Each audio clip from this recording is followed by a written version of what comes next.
Shalom, selamat datang di channel Setetes Air Hidup. Semoga kita tetap sehat dan selalu mendapat perlindungan dari Allah. Awalilah hari kita dengan selalu bersyukur.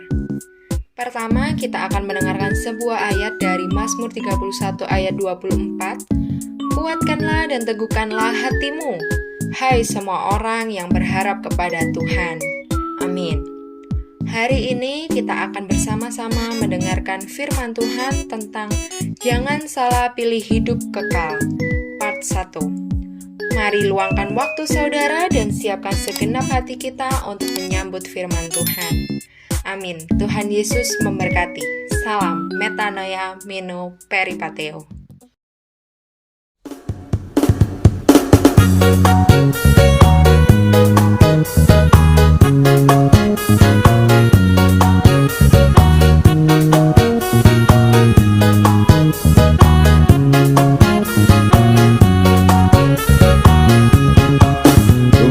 Hidupku telah ditebus oleh kuasa darah yang kudus. Sekarang hidupku bukan milikku lagi. Apapun yang Tuhan mau lakukan, apapun yang Tuhan mau inginkan, asalkan Tuhan ku senang, semua ku relakan, namanya dimuliakan. Suka-sukamu Tuhan, suka-sukamu Tuhan, suka-sukamu Tuhan, suka-sukamu Tuhan, suka-sukamu Tuhan, suka-sukamu Tuhan, suka-sukamu Tuhan, suka-sukamu Tuhan.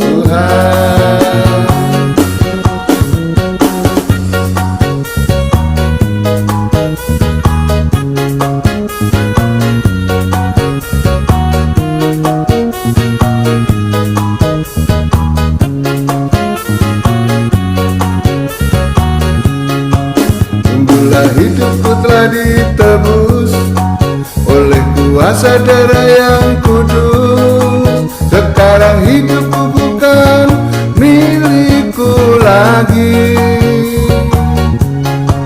Apapun yang Tuhan mau lakukan, apapun yang Tuhan mau inginkan, asalkan Tuhan ku senang, semua ku relakan, namanya dimuliakan.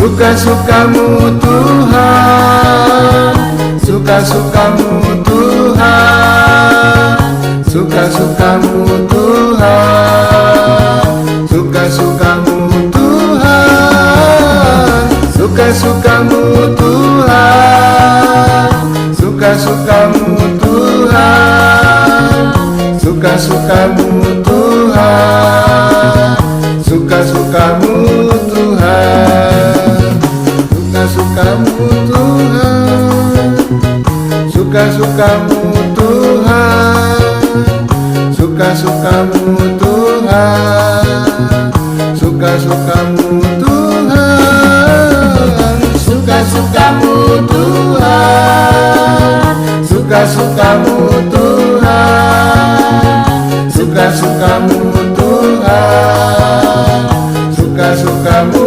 Tuhan, suka-sukamu Tuhan, suka-sukamu Tuhan.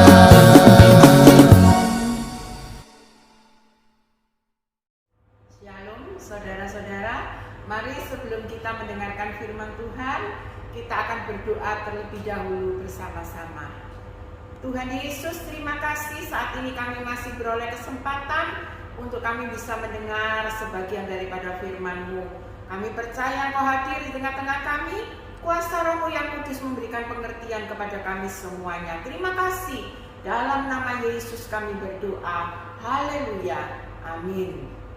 Saudara, mari kita baca ayat yang sudah tersedia di layar LCD ini, yaitu di dalam Matius 7 ayat yang ke-13 sampai yang ke-14. Demikianlah firman Allah. Masuklah melalui pintu yang sesak itu, karena lebarlah pintu dan luaslah jalan yang menuju kepada kebinasaan, dan banyak orang yang masuk melaluinya. Karena sesaklah pintu dan sempitlah jalan yang menuju kepada kehidupan, dan sedikit orang yang mendapatinya. Saudaraku, kita harus bersyukur kepada Tuhan Yesus, ya. Kita harus berterima kasih kepada Yesus bahwa jauh-jauh hari sebelum kedatangan yang kedua kalinya, kita sudah dikasih bocoran sama Yesus. Saudaraku, bocoran ini benar-benar dapat dipercaya 100% dan bukan hoax, saudara. Ya, karena yang mengatakan ini adalah Yesus sendiri. Sekarang kita akan lihat bocoran apa yang Yesus berikan kepada kita jauh-jauh hari sebelum kedatangannya yang kedua kalinya. Yang pertama, bocoran pertama yang Yesus berikan kepada kita, yaitu jumlah orang yang masuk pintu sempit dan pintu lebar. Jauh-jauh hari sebelum kedatangannya yang kedua kalinya, kita sudah dikasih bocoran, yaitu tentang jumlah orang yang masuk pintu sempit dan pintu lebar. Ya, saudara bisa lihat di sini. Yang masuk pintu sempit itu jumlah orangnya sedikit. Dan yang masuk pintu lebar, jumlah orangnya itu banyak sekali. Saudara, ini bocoran yang pertama yang Yesus berikan kepada kita. Ya, tadi ada 2 pintu, sempit dan lebar. Dan jumlah yang masuk di pintu sempit hanya sedikit, yang masuk di pintu lebar itu banyak.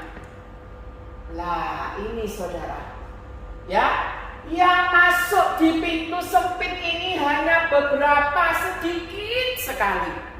Sedangkan yang di pintu lebar banyak yang masuk, saudara.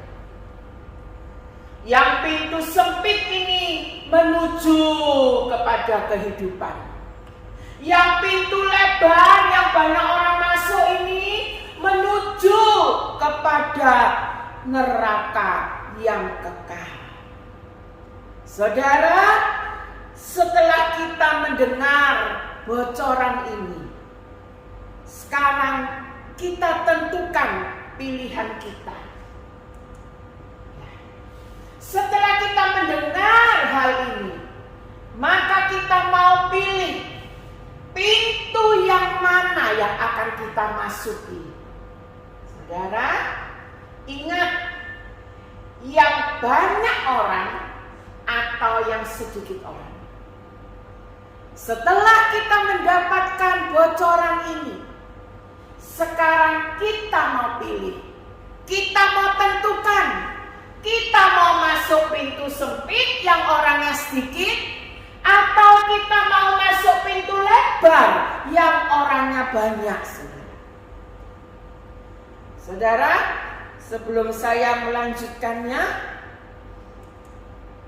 tentunya jawaban kita adalah kita masuk di pintu yang sempit yang menuju kepada kehidupan. Sebelum saya melanjutkan, saudara, kita akan lihat dulu bocoran yang kedua yang Yesus berikan kepada kita. Cara masuk pintu sempit. Saudara, tadi sudah saya katakan, kita harus berterima kasih kepada Yesus. Jauh-jauh sebelum dia datang yang kedua kalinya, Dia sudah kasih kita bocoran jumlah orang yang masuk pintu sempit dan pintu lebar. Sekarang kalau kita tentukan pilihan kita mau masuk pintu sempit, Dia juga kasih bocoran yang kedua, cara untuk masuk pintu sempit. Kita sudah dikasih caranya. Sekarang hanya tinggal kita mau melakukan atau enggak caranya itu, saudara. Saudara, di dalam Lukas 13 ayat 24 dikatakan, jawab Yesus kepada orang-orang di situ, berjuanglah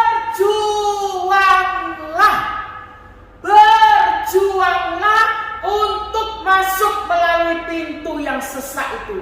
Sebab aku berkata kepadamu, banyak orang akan berusaha untuk masuk, tetapi tidak akan dapat. Ini saudara, cara masuk pintu sempit ini Yesus katakan, berjuanglah. Ya. Untuk cara masuk pintu sempit ini Yesus katakan, berjuanglah. Saudara, cara masuk pintu sempit inilah yang berat, karena harus berjuang. Dan banyak yang tidak kuat. Karena itu banyak yang ganti haluan masuk pintu lebar. Karena bebas, tidak perlu berjuang, bisa bergerak dengan leluasa, tidak ada batasan-batasan. Saudaraku, rupa-rupanya cara masuk pintu sempit inilah, dengan cara berjuang inilah yang banyak membuat orang ganti haluan masuk pintu lebar. Karena berjuang itu berat, sedangkan masuk pintu lebar itu tidak perlu berjuang, bebas, bisa semau gue. Saudara, di jalan sempit itu kita tidak bebas.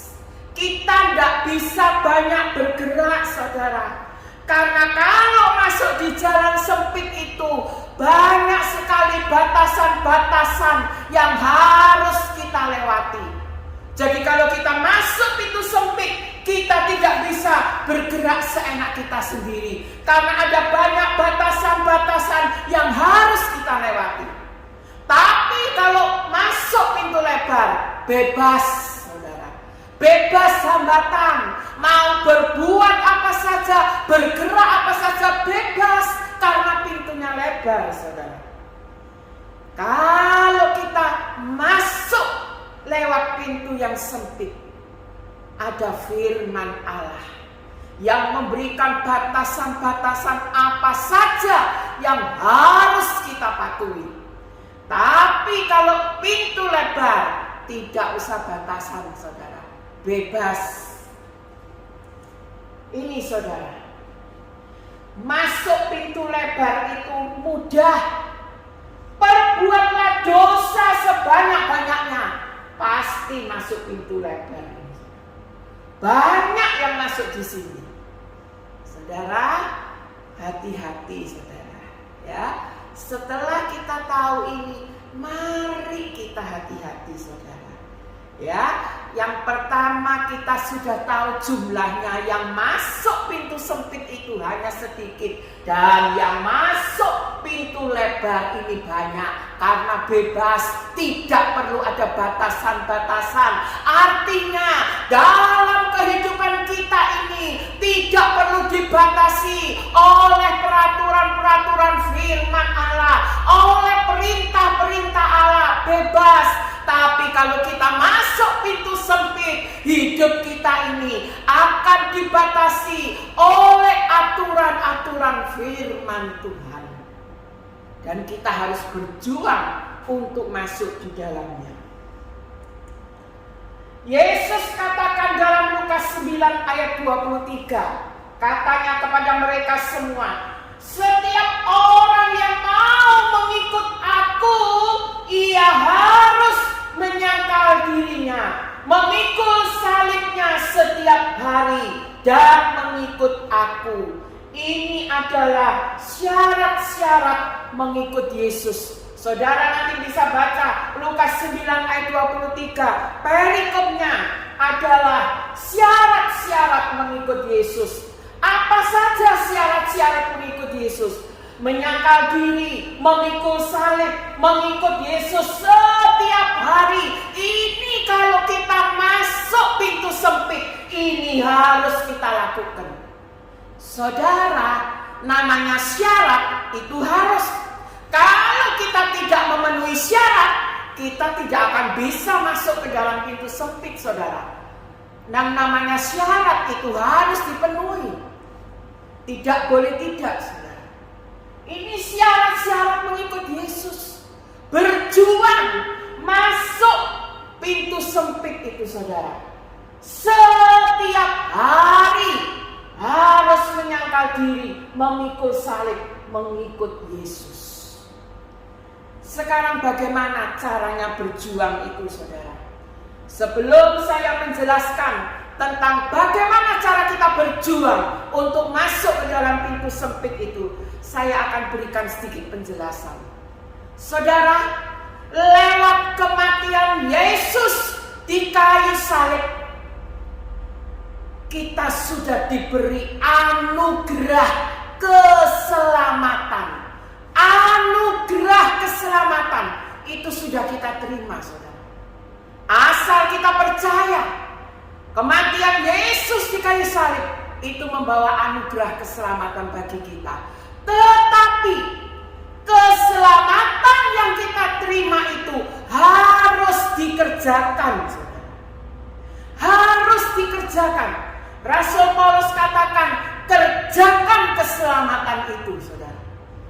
Jadi bukannya terus kita sudah terima anugerah keselamatan, terus kita hidup seenaknya, sombong, jahat, melakukan berbagai macam dosa. Aku sudah selamat kok, aku sudah menerima anugerah keselamatan kok. Sekali selamat, dia tetap selamat, aku sudah menerima. Jadi sekarang aku hidup seenaknya. Tidak, saudara. Keselamatan itu harus dikerjakan. Ya ini, saudara, salah satunya, berjuanglah untuk masuk dalam pintu sempit itu. Saudara, di khotbah saya berikutnya, saya akan sampaikan bagaimana cara berjuang masuk pintu yang sempit itu. Amin. Tuhan memberkati.